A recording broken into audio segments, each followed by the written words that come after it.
Today we're going to look at how ImpulseSync can be used to solve a complex migration problem.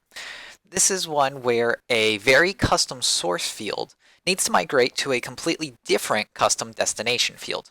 Often this would be solved with scripts which can be brittle and difficult to maintain. The ImpulseSync platform offers a suite of tools that can be used to solve this problem in a no/low code way that is maintainable. I will show how I used ImpulseSync to solve this problem between two content stack systems. So what we're going to see is a single JSON field that references other content via text values. And we need to migrate this to a multiple structured fields that reference content by ID. This entire process is making use of 4 separate jobs in Impulse. I've already run 3 of them, so let me start with the 4th job and show how these jobs are all set up. The first job to run is this secondary topic job, and there are a few pieces of config to highlight. First, we'll see that we're using the store content job option. This allows the job to store data so that other jobs not in a pipeline are able to retrieve those stored values. And we actually have a manipulator configured for this job to make use of that. Here we're using the store manipulator, and it's configured to store each secondary topic's content ID based on its slug value.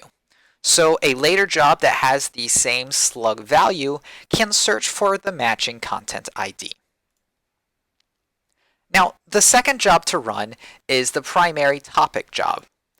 This job doesn't have any special configuration and is simply set up to sync the primary contents from the source to the destination. The third job to run is this article to primary topic job. This job is set up to align article contents to their primary topics. And if we go ahead and look at the aligned fields, what we'll see is that the source aligned field is its term selector, while the destination aligned field is the URL. So if a source term selector value matches a destination URL value, Impulse will align these contents and create an ID map between them. But before we're ready to compare these values, we first need to clean up the source term selector value. We're doing that using a regex manipulator in this job. And if we look at the configuration for this manipulator, we can see that the regex is written to trim down the entire JSON value and only keep a small section of it. We can see an example here where we have this JSON value with our regex, and our substitution will replace all of it with just the strategic CIO value, which is what we want to use to align our article content to our primary topic content. So the last part to this configuration for this alignment job is the source, or is this no delivery option, where because we are only interested in aligning content with this job, we actually don't want to deliver the content to the destination and accidentally update our primary topics. Finally, we have our 4th job, which is the actual article job. In this job, we're going to have a few things set up.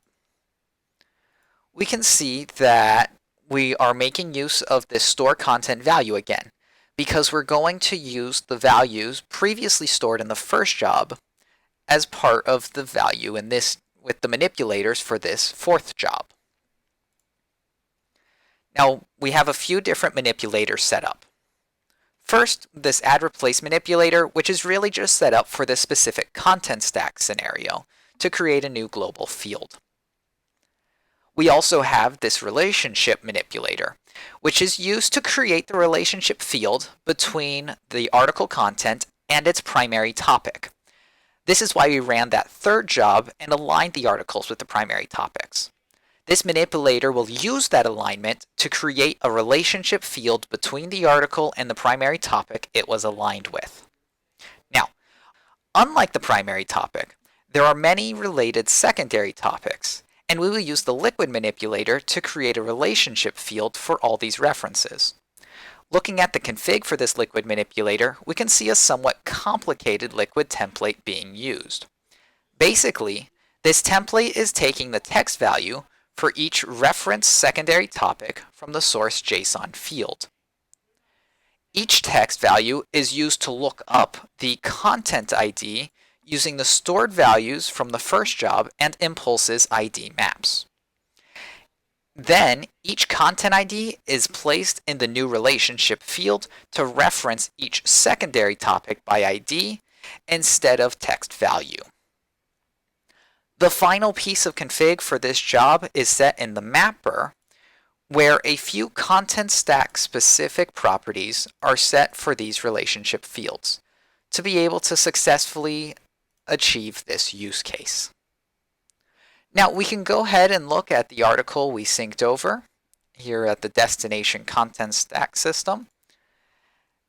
And if we go and look at the topic selector fields, we'll see that we have the main topic referenced as well as many different additional topics or secondary topics referenced as well. Thank you for watching.